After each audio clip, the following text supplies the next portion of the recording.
আজকে আমি আপনাদেরকে সেরা কিছু উপায় বলবো আপনার 10,000 টাকা থেকে শুরু করে 1 লক্ষ টাকা কোথায় ইনভেস্ট করা আপনার জন্য বেস্ট উদ্যোগ হবে। ধরুন আপনার কাছে 10,000 টাকা আছে, তো আমরা এখন 10,000 টাকা নিয়েই ফার্স্ট অফ অল কথা বলবো। তো আপনার 10,000 টাকা আপনি কোথায় ইনভেস্ট করবেন? তো অনেকেই মনে করেন 10,000 টাকা একটি সামান্য অঙ্কের টাকা, যেটা ইনভেস্ট করে কিছুই করা যাবে না। প্রথমে শুরুতে এই 10,000 টাকায় আপনার কাছে অনেক বিশাল কিছু। তো আপনি যেই কাজটি প্রথমত করতে পারেন, আপনার 10,000 টাকা আপনি আপনার নিজের উপর ইনভেস্ট করতে পারেন।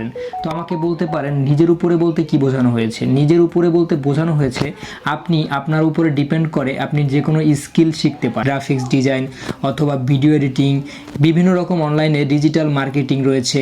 তো বিভিন্ন রকম অনলাইন আউটসোর্সিং ভিত্তিক কিছু কাজ রয়েছে যেগুলো আপনি 10,000 টাকা ব্যবহার করে ভালোভাবে শিখতে পারেন। তো এটি যদি আপনি ভালোভাবে দক্ষতা অর্জন করতে পারেন, দিন শেষে আপনি এই 10,000 টাকা দিয়ে যখন আপনার স্কিলটি পরিপূর্ণ করবেন, আপনি পরিশেষে এই 10,000 টাকার বিনিময়ে আপনি 1 লক্ষ টাকা মান্থলি ইনকাম করতে পারবেন। এক্ষেত্রে আপনারা চয়েস করতে পারেন অনলাইন বিজনেস। তো অনলাইন বিজনেসের কথা শুনে অনেকেই ফার্স্ট অফ অল ভয় পাচ্ছেন যে অনলাইন বিজনেস করতে হলে মনে হয় আমাদের অনেক টাকার প্রয়োজন। তো আপনার কাছে 10,000 টাকায় অনেক। আপনি যদি 10,000 টাকা দিয়ে অনলাইন বিজনেস করতে চান, সেটা আপনার জন্য একটি বেস্ট ফর্মুলা হবে। আমি আপনাদেরকে বলতেছি আপনারা কিভাবে শুরু করবেন। আপনার জন্য ফার্স্ট অফ অল হবে যে কোনো একটি পেজ ক্রিয়েট করা। তো অবশ্যই ফেসবুক পেজ হতে পারে, ইউটিউব মার্কেটিং করতে পারেন। তো আমি ধরলাম ইউটিউব সম্পর্কে আপনার ধারণা নেই, আপনি ফেসবুক পেজ খুলতে পারবেন। তো আপনি একটা ফেসবুক পেজ খুলে আপনি সেখানে পেজটাকে দ্রুত প্রমোট করতে পারেন, অর্থাৎ পেজটাকে বুস্ট করতে পারেন। এখন বুস্ট কিভাবে করবেন? আপনি যে কোনো একটি পণ্য নিয়ে কাজ করতে পারেন, সেটি ইলেকট্রনিক্স হতে পারে, সেটি জামা কাপড় রিলেটেড হতে পারে। আপনি যে কোনো পণ্য সেল করতে এক্সপার্ট, সেই পণ্যটি নিয়ে কাজ করতে পারেন।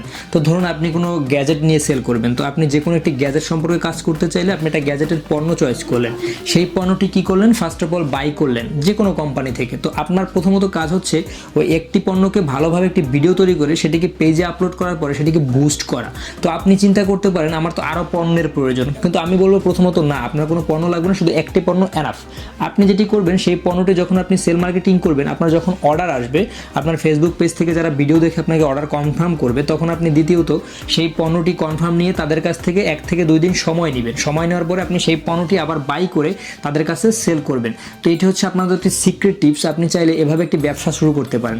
নাম্বার 2, আপনার কাছে ধরুন 1 লক্ষ টাকা আছে। এখন 1 লক্ষ টাকা আপনি কোথায় ইনভেস্ট করতে চাচ্ছেন? এটি ইনভেস্ট করার একটি সবথেকে বেস্ট মাধ্যম বর্তমান প্রেক্ষাপটে বাংলাদেশ অনুযায়ী গোল্ড। আপনি গোল্ডের উপরে 1 লক্ষ টাকা ইনভেস্ট করতে পারেন, কারণ গোল্ডের দাম দিন দিন বাড়বে, কমবে না। আপনি যদি গোল্ড কিনে সেখানে ইনভেস্ট করার পর রেখে দেন, সেই টাকাটা আপনার আস্তে আস্তে ধীরে ধীরে বাড়তে থাকবে, কমবে না। কারণ আমরা জানি গোল্ডের দাম কখনোই কমে না। আপনার যখন যতটুকুই না কমবে, তার থেকেও বেশি আস্তে আস্তে বাড়তেই থাকবে। তো আপনি ধরে নেন 2020 সালে কত ছিল গোল্ডের দাম, আর এখন বর্তমানে চলতেছে কত গোল্ডের দাম।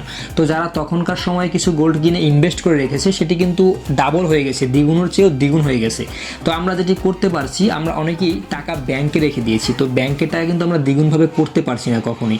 তো আপনারা কিন্তু এইটি অবশ্যই ফলো করতে পারেন। গোল্ডের উপর আপনার 1 লক্ষ টাকা ইনভেস্ট করতে পারেন, কারণ 1 লক্ষ টাকা একটি বড় অ্যামাউন্ট। এটি কিন্তু ইনভেস্ট করার ক্ষেত্রে লাভ এবং লস দুটি ঝুঁকি থাকবে। তো অবশ্যই সেটি একটি ঝুঁকিপূর্ণ কাজ।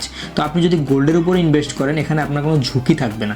আপনি ইনভেস্ট করার আগে একটি কথা সবসময় মাথায় রাখবেন, আপনার সকল অর্জিত টাকাগুলো আপনি কখনোই কোনো প্রজেক্টের উপরে ইনভেস্ট করবেন না, ভিন্ন ভিন্ন খাতে ইনভেস্ট করবেন। সেক্ষেত্রে আপনি আপনার আর্থিক ঝুঁকি অবশ্যই কম থাকবে। আপনি যদি এক জায়গায় ইনভেস্ট করেন, সেটি অবশ্যই আর্থিক ঝুঁকি থাকবে। দেখবেন ছোট ইনভেস্টই বড় সম্পদে পরিণত হয়।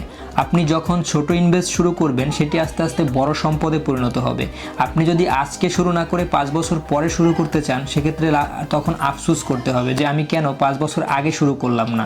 আপনি আপনার ইনভেস্টের টাকা কোথায় ইনভেস্ট করতে চাচ্ছেন, এটি আমাদের কমেন্টস করে জানাতে ভুলবেন না। অবশ্যই কমেন্ট করবেন, আমি আপনার কথা শোনার জন্য অপেক্ষায় রইলাম। আপনি আমার চ্যানেলের প্রথম আসি থাকলে অবশ্যই চ্যানেলটি সাবস্ক্রাইব করে দিবেন পরবর্তী ভিডিওটি দেখার জন্য।